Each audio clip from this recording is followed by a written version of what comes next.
آج میں آپ کو بتلاؤں گا کہ مسجد اقصی کو پاکیزہ جگہ یعنی بیت المقدس کیوں کہا جاتا ہے۔ اس لیے کہ یہاں پر انبیاء علیہم السلام بہت زیادہ آئے ہیں۔ میں آپ کو اس ویڈیو میں بتلاؤں گا کہ یہاں پر کون کون سے نبی آئے ہیں اور کس لیے آئے تھے۔ اس لیے ویڈیو کو آخر تک ضرور دیکھیں، آپ کو اس ویڈیو سے بہت زیادہ فائدہ ہونے والا ہے، اور ویڈیو کو ضرور لائک کریں۔ آئیے شروع کرتے ہیں۔ حضور اکرم صلی اللہ علیہ وسلم کو معراج کی رات میں آسمانوں سے پہلے بیت المقدس لے جایا گیا۔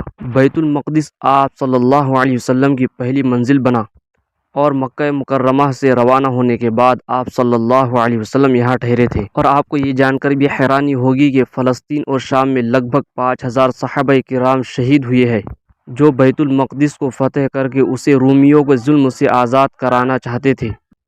فلسطین شہیدوں اور انبیاء علیہم السلام کی سرزمین ہے۔ اور آپ کو یہ جان کر بھی حیرانی ہوگی کہ بیت المقدس کا یہ نام قرآن کریم کے نازل ہونے سے پہلے کا ہے۔ جب قرآن نازل ہوا تو اسے مسجد اقصی کا نام دیا گیا، اور اس کی الگ پاکیزگی کی وجہ سے اسے مقدس کہا جاتا ہے۔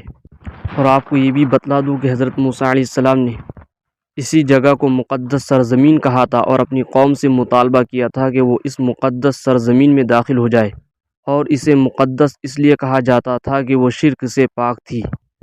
فلسطین حضرت داؤد علیہ السلام کی عبادت کرنے کی جگہ ہے۔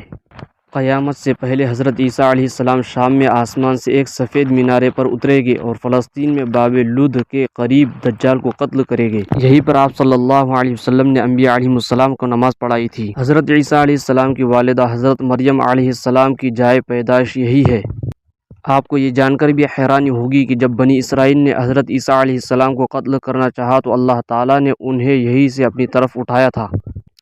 حضرت سلیمان علیہ السلام کا چیونٹیوں سے گفتگو کا قصہ فلسطین میں واقع وادی نمل میں پیش آیا، جو اسقلان کے قریب واقع ہے۔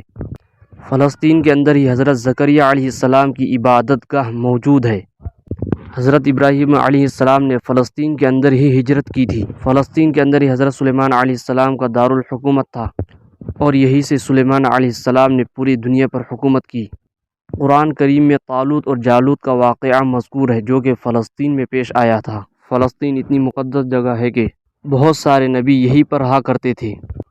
حضرت عیسیٰ علیہ السلام کی پیدائش کے موقع پر حضرت مریم علیہ السلام نے جس کھجور کے درخت کی ایک ٹہنی کو ہلایا، وہ اسی جگہ کی تھی۔ اور آپ کو یہ جان کر بھی حیرانی ہوگی کہ حضرت عمر فاروق رضی اللہ تعالی عنہ اپنے خلافت کے زمانے میں فلسطین کے علاوہ کسی ملک یا شہر کی فتح کے موقع پر مدینہ منورہ سے باہر نہیں نکلے، البتہ فلسطین کی فتح کے موقع پر وہ خود تشریف لائے اور صلح کر کے اسے فتح کیا، یہاں نماز پڑھی، چابیاں وصول کی، اس وقت رومیوں کے ظلم سے عیسائیوں کو نجات دلائی۔ اس کے علاوہ فلسطین کو بہت ساری چیزوں کے مقابلے میں اپنا مقام و مرتبہ رکھتا ہے۔ یہ فلسطین بیت المقدس اس کے اندر ہے، اور یہ پاکیزگی کی جگہ ہے۔ آج یہی پر ظلم اور ستم کیا جا رہا ہے۔ اس ویڈیو کے بارے میں آپ کی کیا رائے ہے، کمنٹ کر کے ہمیں ضرور بتائیں، اور اسی طرح کی ویڈیوز دیکھنے کے لیے ہمارے چینل کو ضرور سبسکرائب کریں۔